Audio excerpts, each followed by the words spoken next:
ตัวเป็ดตรงเนี่ยตัวใช้จะนึกจะนั่นตีเนี่ยจะนึกจะนึกจะนั่นตีตะกี้เนี่ยแล้วลูกหล่อมันมีจะนั่นตีเนี่ย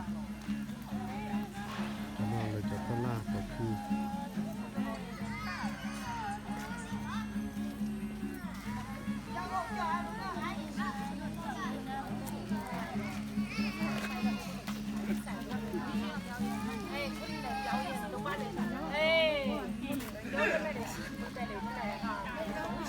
กูจิตตกปอดจะนึกจะนั่นตีตัวเลยเนี่ย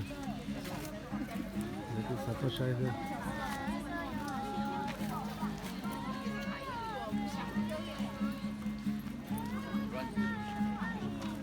เลยรู้เลยเรียนรู้จ่อตรงนี้นอนเนี่ย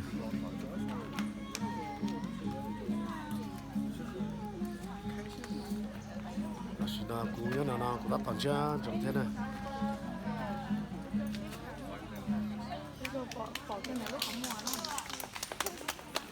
แล้วคุณก็ใส่ปอดตอนนั้นก็เกลี่ยได้ด้วย